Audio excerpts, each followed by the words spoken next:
And there is more to your profession than just chasing the dollar. There's more to it than money. Sure. Like I said, it's that title. Means more to me than money, I think. All right, that was earlier today. Now, the two principals, Marvin Hagler and Bobby Watts, are in the ring. A fight scheduled for 10 rounds. And the introductions by the ring announcer, Nuno Cam. All right, Bobby Watts. Wearing the blue print and also weighing 158 pounds. The #1 ranked middleweight of the world from Rockland, Massachusetts, Hagler.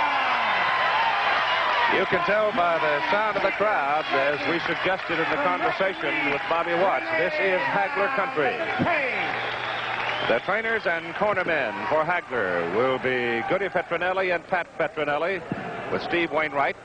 Slim Perkins will be in the corner with Bobby Watts, along with Eddie Aliano and Jimmy Arthur. The referee is Rennie Liberty from Augusta, Maine.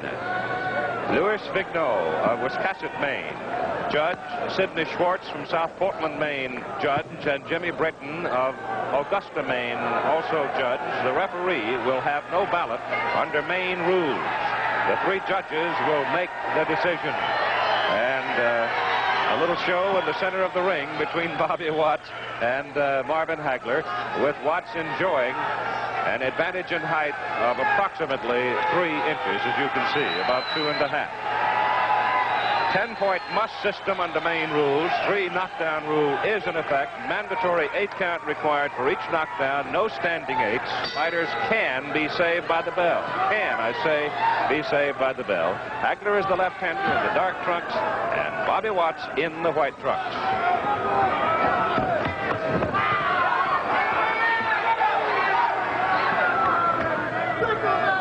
Though Watts has a 2.5-inch advantage in height, if that is an advantage, he has no appreciable advantage in the reach factor. Oftentimes, that is the most important. He looks quite a bit rangier than does Marvin Hagler.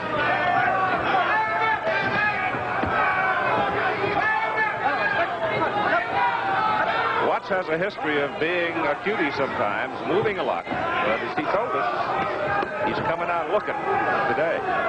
There'll be no great amount of dancing, as perhaps his name Boogaloo implies. Hagler digging hard to the body and covering well as Bobby Watts retaliates.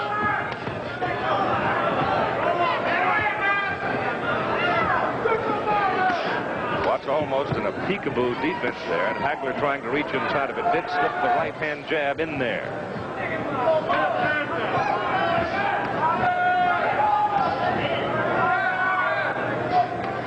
Hagler making the fight early, doing the scoring early.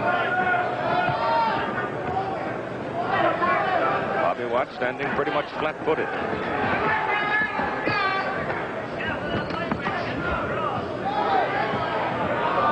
Hagler at times has been quite boastful, quite boisterous in his media conversations. I thought him quite reserved today, quite to the point, and interesting in his attitude, that he realizes the championship was so close to him the last opportunity, and he is supposed to get another opportunity in the foreseeable future, as soon as Minter and Atafermo will have their rematch, and they are scheduled for a rematch in June.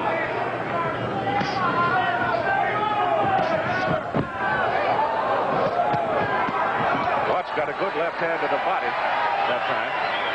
Bobby scoring here in the final seconds of round number 1.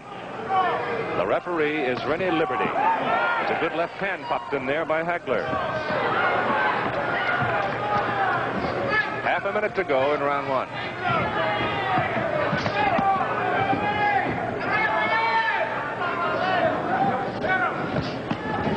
Despite his rangy appearance, it is already apparent that Bobby Watts generates considerable leverage.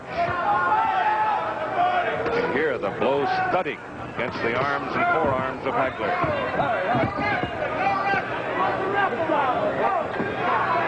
All right, that's round 1 from Portland, Maine. number 2, scheduled for 10. Live out of the Civic Center in Portland, Maine, where the Maine Mariners play their hockey. Beautiful new building in this old city. Marvin Hagler in the dark trunks. Bobby Watts from Philadelphia in the light trunks.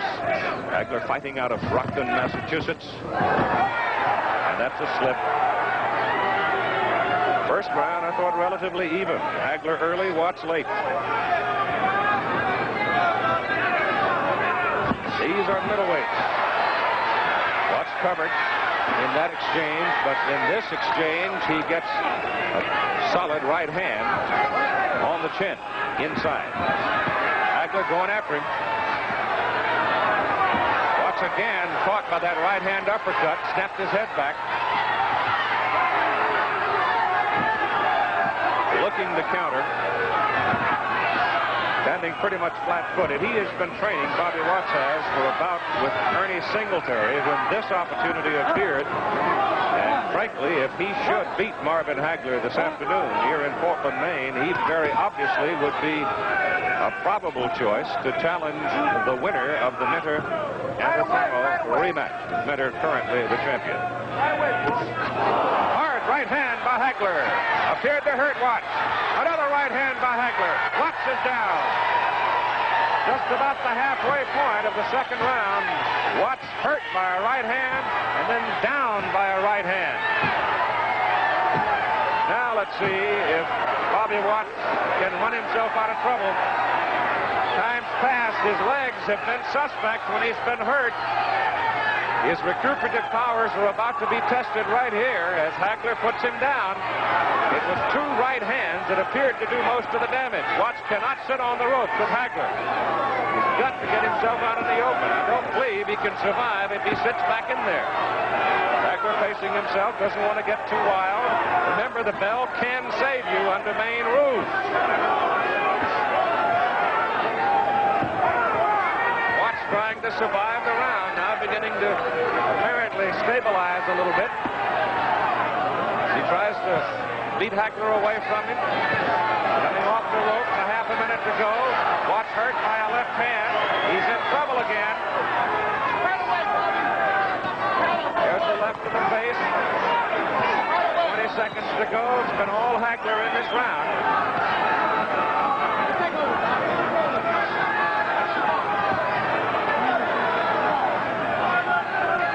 Watts is going to make it through number 2. The bell can save you under Maine rules.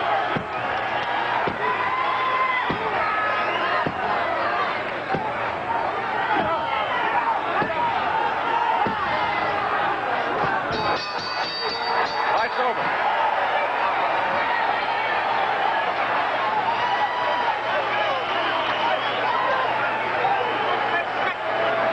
Lights over.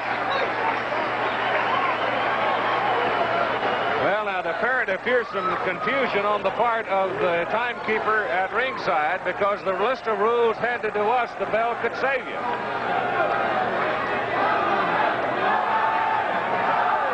Now, we've got the discussion between the people at ringside, but it's relatively academic because Hagler had really abused Bobby Watts in the corner, and as time expired, Bobby Watts was pretty well out of it. So Marvin Hagler continues to be one of the most impressive middleweights in all the world. Bobby Watts said that he'd stand his ground, that he would try to go for the big punch. And I think the aftermath of this one is going to be one of considerable controversy because the bell could have possibly saved Bobby Watts.